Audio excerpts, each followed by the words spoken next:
Hello प्यारे बच्चों, कैसे हो आप सब। मैं आशा करती हूँ कि आप सभी अच्छे होंगे, स्वस्थ होंगे, सुरक्षित होंगे। इससे पहले हमने आपकी कक्षा 6 की बाल राम कथा के 4 अध्याय पढ़ लिए हैं। आज हम 5वां अध्याय करेंगे, त्रिकुट में भरत।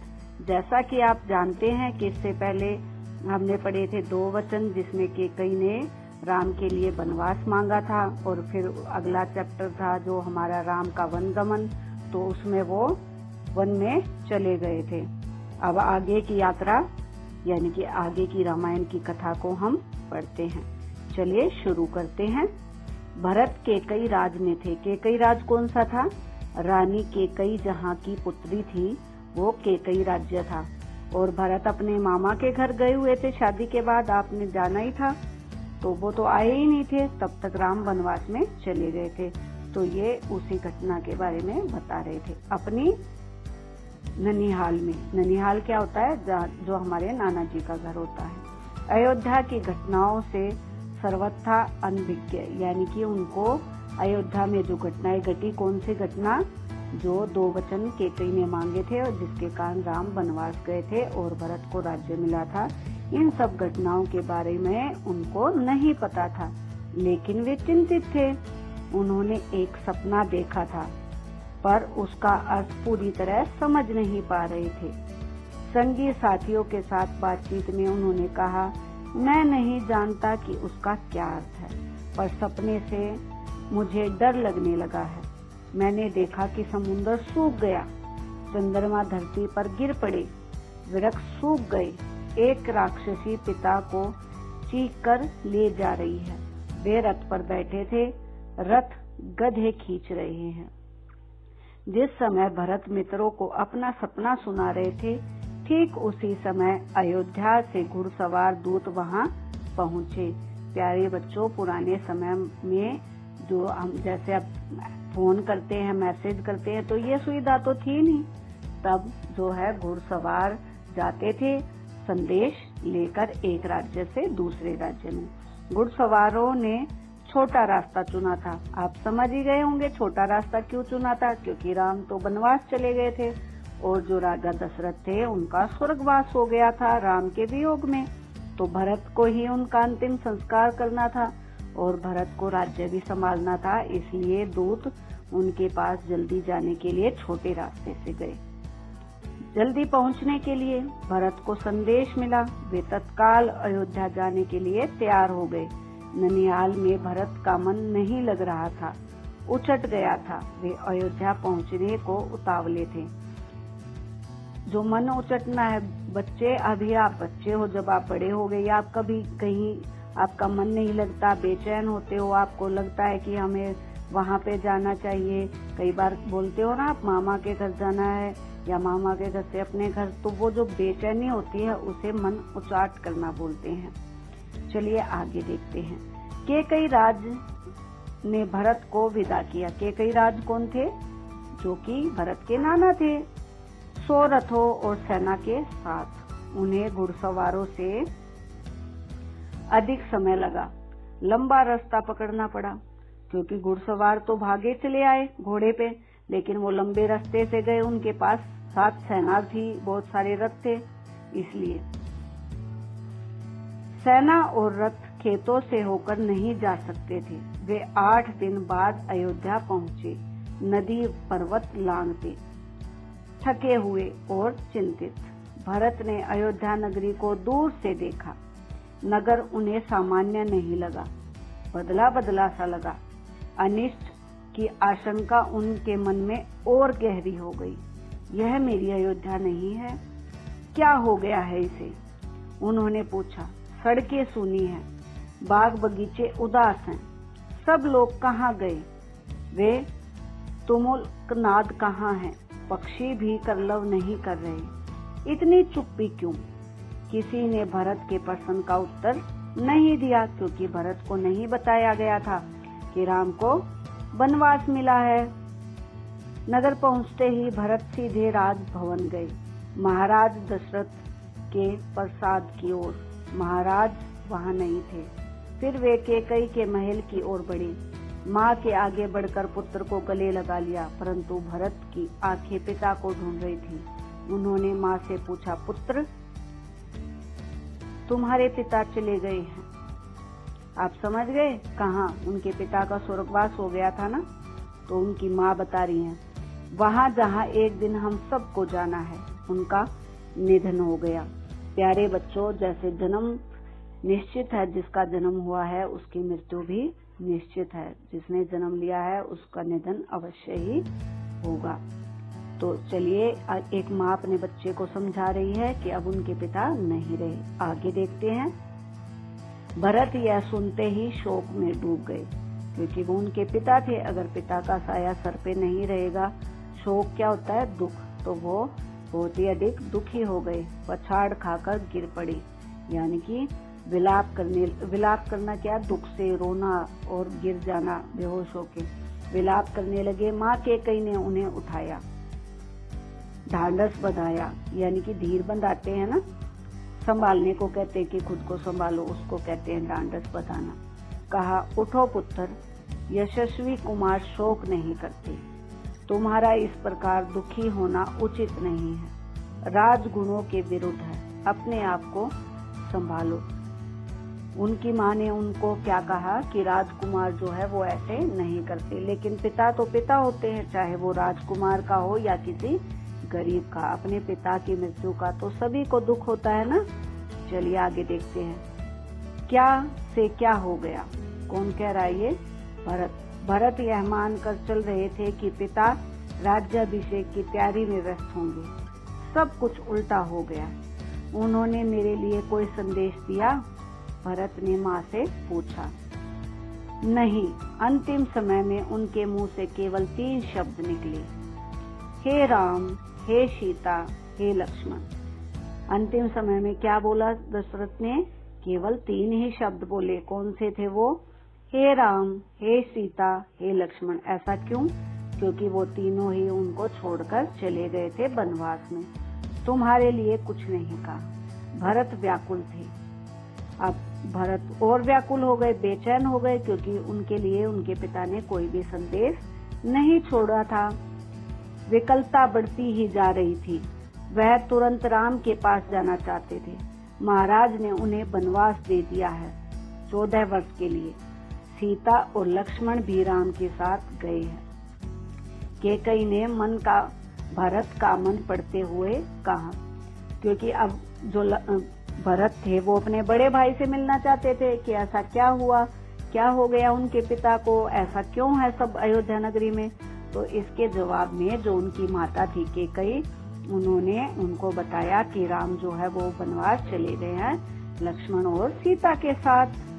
वह जानती थी कि भरत यहाँ से सीधे राम के पास ही जाएगा, क्योंकि चारों भाइयों में अत्यधिक प्रेम था इसलिए। परंतु वनवास क्यों? ये कौन पूछ रहा है? ये पूछ रहे हैं भरत। अब वो तो अचंभित हो गए ना, सरप्राइज हो गए। उनको तो पता ही नहीं था उनके इतने प्यारे पुत्र थे दशरथ के राम, वो दशरथ राम को वनवास क्यों देंगे। भ्राता राम से कोई अपराध हुआ? उन्होंने पूछा। चलिए आगे देखते हैं। राम ने कोई अपराध नहीं किया। महाराज ने उन्हें दंड भी नहीं दिया। इसके लिए मैंने महाराज दशरथ से प्रार्थना की थी। मुझे तुम्हारे हित के लिए यही उचित लगा। मैं तुम्हारा अहित नहीं देख सकती थी, कैकेयी ने कहा। वरदान की पूरी कथा सुनाते हुए उन्होंने कहा, उठो पुत्र, राजगद्दी संभालो। अयोध्या का निष्कंटक राज्य अब तुम्हारा है। भरत अपना क्रोध नहीं रोक पाए, चीख पड़े, यह तुमने क्या कर दिया माते? ऐसा अनर्थ, घोर अपराधनी हो तुम। वन तुम्हें जाना चाहिए था, राम को नहीं। मेरे लिए यह राज्य अर्थहीन है। पिता को खोकर, भाई से बिछड़कर नहीं चाहिए मुझे ऐसा राज्य। आपको क्या लगा? भरत की माता ने लोभवश मोहवश भरत के लिए राज्य मांगा ना, और राम को क्या दिया? वनवास। जबकि भरत जो थे वो बहुत ही अच्छे पुत्र और एक श्रेष्ठ भाई थे। आज के समय जैसा नहीं था तब। अब तो सब अपने लिए सोचते हैं ना, लेकिन हम सबको भी भरत और राम की तरह बनना चाहिए। यही उद्देश्य है इस राम बाल कथा का। इसमें बहुत सी ऐसी चीजें हैं, ऐसे चित्रण है जो हमें अपने जीवन में वास्तविक रूप में अपनाने चाहिए। जो जिसका हक है, जो जिसका राइट है, उसको ही वो मिलना चाहिए। चलिए आगे बढ़ते हैं। इस बीच मंत्रीगण और सभासदन भी वहां आ गए।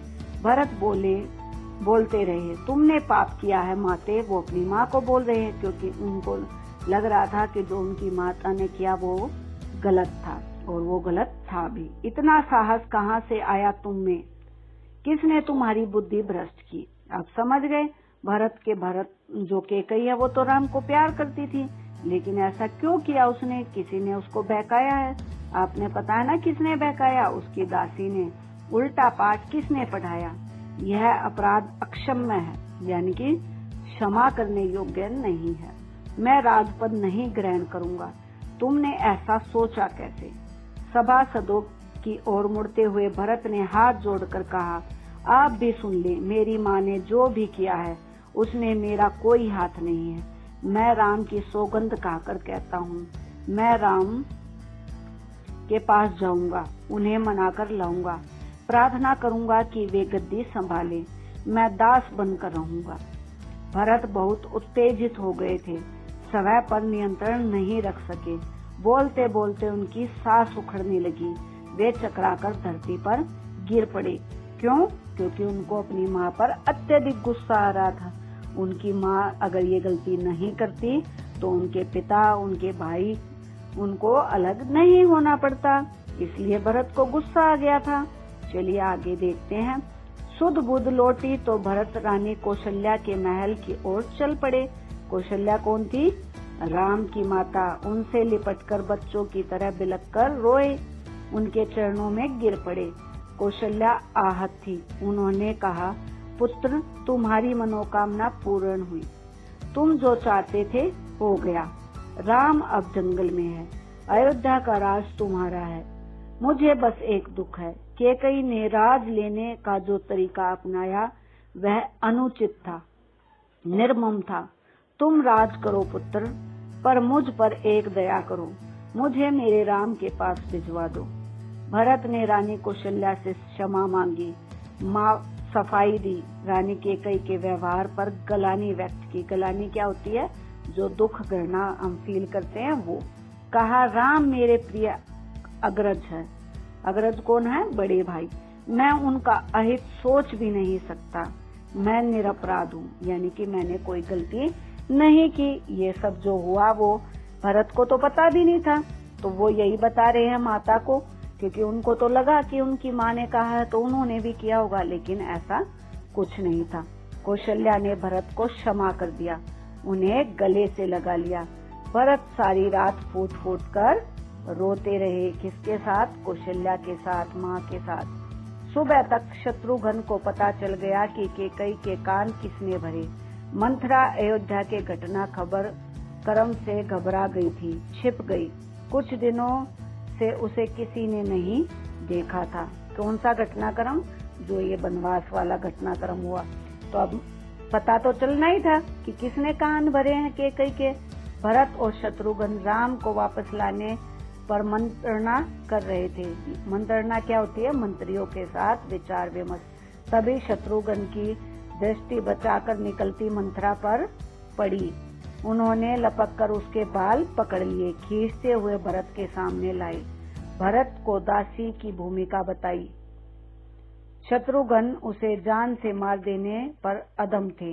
भरत ने बीच बचाव किया, क्योंकि दोनों ही भाइयों को गुस्सा आएगा। एक दासी के सिखाने से उनका पूरा घर बर्बाद हो गया था। इससे क्या शिक्षा मिलती है आपको? आपको शिक्षा ये लेनी चाहिए कि हमें दूसरों की सीख पर कभी नहीं चलना चाहिए। कोई हमें कोई सीख देता है तो पहले हमें उस पर निर्णय करना चाहिए कि क्या वो हमारे लिए उचित है या अनुचित। चलिए आगे देखते हैं। मुनि वशिष्ठ अयोध्या पर का राज सिंहासन रिक्त नहीं देखना चाहते थे। खाली सिंहासन के खतरों से वे परिचित थे। उन्होंने सभा बुलाई, भरत और शत्रुघ्न को आमंत्रित किया।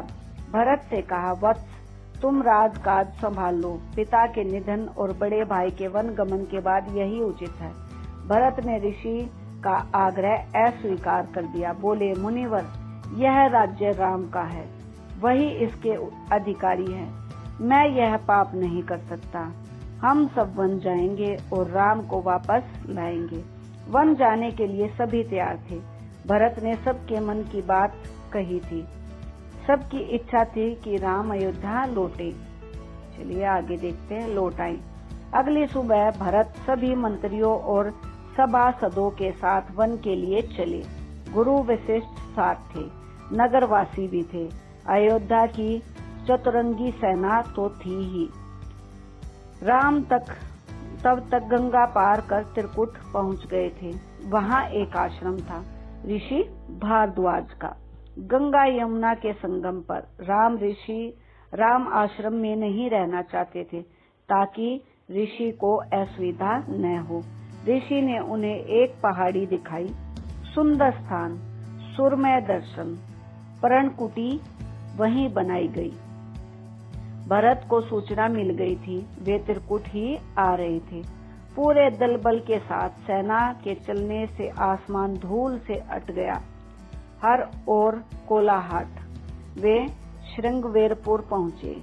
निषाद राज गुह की सेना देखकर कुछ संदेह हुआ। कहीं राजमद में आकर भरत राम पर आक्रमण करने तो नहीं जा रहे हैं। सही स्थिति पता चली तो उन्हें भरत की अगुवाई की। गंगा पार करने के लिए देखते देखते 500 नावें जुटा ली। रास्ते में मुनि भारद्वाज का आश्रम पड़ा। उन्होंने भरत को राम का समाचार दिया। वह मार्ग दिखाया जिधर से राम गए, वह पहाड़ी दिखाई जहां पर पर्णकुटी बनाई। अयोध्या वासियों ने रात आश्रम में ही बिताई, इस संतोष के साथ कि राम अब दूर नहीं है। आगे जंगल घना है। सेना चली तो वन में खलबली मच गई। जानवर इधर उधर भागने लगे। पक्षियों ने अपना बसेरा छोड़ दिया। छोटी वनस्पतियां सेना के पांव तले कुचल गई। बड़े वृक्ष थरथरा उठे। राम और सीता पर्णकुटी में थे। लक्ष्मण पहरा दे रहे थे। कोलाहल उन्हें भी सुना।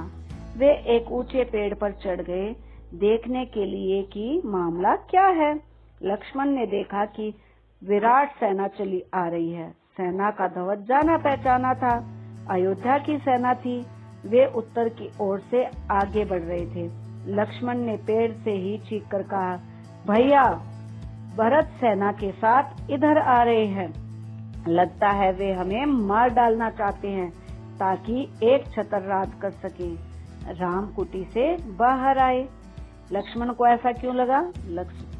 अब आपको भी ऐसा ही लगता अगर आपके साथ ऐसा होता, क्योंकि उनकी माँ ने उनके साथ ऐसा किया तो उन्होंने सोचा कभी जो हमारा भाई है, अब तक प्रेम था, लेकिन वो भी हमें मार देना चाहता हो।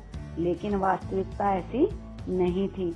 राम कुटी से बाहर आए, कुटिया में रहते थे ना वो, तो वहाँ से बाहर आए। उन्होंने लक्ष्मण को समझाया, भरत हम पर हमला नहीं करेगा, कभी नहीं।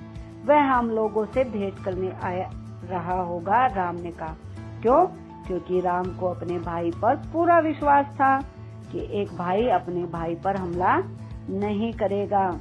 भेंट के लिए सेना के साथ आने का क्या उचित है? दो भाइयों के मिलन में सेना का क्या काम? लक्ष्मण आश्वस्त नहीं थे, वे सेना पर आक्रमण करना चाहते थे। राम ने उन्हें रोक दिया। चलिए आगे देखते हैं। वीर पुरुष धैर्य के साथ कभी नहीं छोड़ते, ये किसने कहा? राम ने। कुछ समय प्रतीक्षा करो, इस प्रकार का उतावलापन उचित नहीं है। भरत ने सेना पहाड़ी के नीचे रोक दी। नगरवासियों से भी वहीं ठहरने को कहा। कोलाहल थम गया। उसी जगह पुनः वन की नरसिंगिक शांति ने ले ली। भरत ने पहाड़ी को प्रणाम किया। शत्रुघ्न को साथ लेकर नंगे पांव ऊपर चढ़े। पांव की गति अचानक बढ़ गई। भाई से मिलने की उत्कंठा में वे और प्रतीक्षा नहीं कर सकते थे। पहाड़ी पर दूर से उन्हें एक छवि दिखी। वह राम थे। शिला पर बैठे हुए। पास ही सीता और लक्ष्मण बैठे थे। भरत दौड़ पड़े, राम के चरणों में गिर पड़े। उनके मुंह से एक शब्द भी नहीं निकला। शत्रुघ्न ने भी राम की चरण वंदना की। जैसे हम अपने बड़ों के पैर छूते हैं, वैसे ही उसको क्या कहते हैं, चरण वंदना। बोले वे भी नहीं। उन्होंने दोनों को उठाकर सीने से लगा लिया। सबकी आंखों में आंसू थे। भरत साहस नहीं जुटा पा रहे थे बड़े भाई को यह सूचना देने की कि पिता दशरथ नहीं रहे। एक दुखद समाचार है भ्राता, बहुत कठिनाई से उन्होंने कहा, पिता दशरथ नहीं रहे। आपके आने के 6ठे दिन दुख में प्राण त्याग दिए। राम सन्न रह गए, शोक में डूब गए। सभी को अपने पिता का दुख आता ना, तो राम भी को क्या हुआ, राम को भी अपने पिता का जाने का दुख हुआ। राम को पता चला कि भरत के साथ केवल सेना नहीं आई, नगरवासी आए हैं, गुरुजन आए हैं, माता आई है, कैकेयी भी। राम लक्ष्मण पहाड़ी से उतरकर उनसे भेंट करने आए, सबसे स्नेह से मिले। सीता को तपस्विनी के वेश में देखकर माताएं दुखी हुई। राम ने कैकेयी को प्रणाम किया सहज भाव से। कैकेयी मन ही मन पछता रही थी। राम ने उनको बिल्कुल भी क्रोध नहीं किया। जैसे वो पहले अपनी माँ कैकेयी को बोलते थे, वैसे ही उन्होंने अब भी उनसे व्यवहार किया। अगले दिन भरत ने राम से राज ग्रहण करने का आग्रह किया, समझाया, विनती की कि अयोध्या लौट चले। राम इसके लिए तैयार नहीं हुए। पिता की आज्ञा का पालन अनिवार्य है।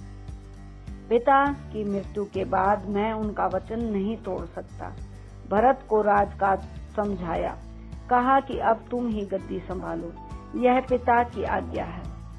राम भरत संवाद के समय मंत्री और सभासद वहीं उपस्थित थे, मुनि वशिष्ठ भी। भरत बार बार राम से लौटने के लिए आग्रह करते रहे। राम हर बार पूरी विनम्रता और दृढ़ता के साथ इसे अस्वीकार करते रहे। ऋषि वशिष्ठ ने कहा, राम, रघुकुल की परंपरा में राम राजा ज्येष्ठ पुत्र ही होता है।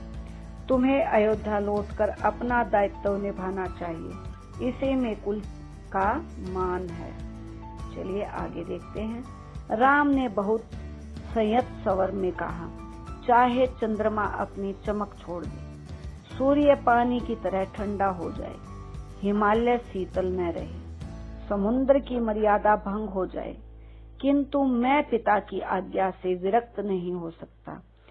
मैं उन्हीं की आज्ञा से वन आया हूँ। उनकी आज्ञा से भरत को राजगद्दी संभालनी चाहिए। आपको पता चला कि राम कितने आज्ञाकारी पुत्र थे, आपकी तरह नहीं कि आपको कुछ भी बोले मम्मी पापा आप सुनते ही नहीं हो।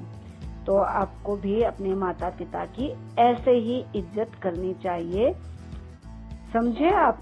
चलिए आगे देखते हैं। राम किस तरह लौटने को तैयार नहीं हुए। किसी तरह भरत के चेहरे पर निराशा के भाव थे, वे विफल हो गए थे राम को मनाने में। आप नहीं लौटेंगे तो मैं भी खाली हाथ नहीं जाऊंगा। आप मुझे अपनी खड़ाऊ दे दे। खड़ाऊ क्या होती है, जैसे अब आप चप्पल पहनते हो, शूज पहनते हो, वैसे पहले लकड़ी की चप्पलें होती थी जिनको बोलते थे खड़ाऊ। मैं 14 वर्ष उसी की आज्ञा से राजकाज संभालूंगा। भरत का यह आग्रह राम ने स्वीकार कर लिया, अपनी खड़ाऊ दे दी। भरत ने खड़ाऊ को माथे से लगा लिया और कहा, 14 वर्ष तक अयोध्या पर इन चरण पादुकाओं का शासन रहेगा। सबको प्रणाम कर राम ने उन्हें त्रिकुट से विदा किया। राम की चरण पादुकाओं को एक सुसज्जित हाथी पर रख दिया। प्रतिहारी उस पर चवर डुलाते रहे।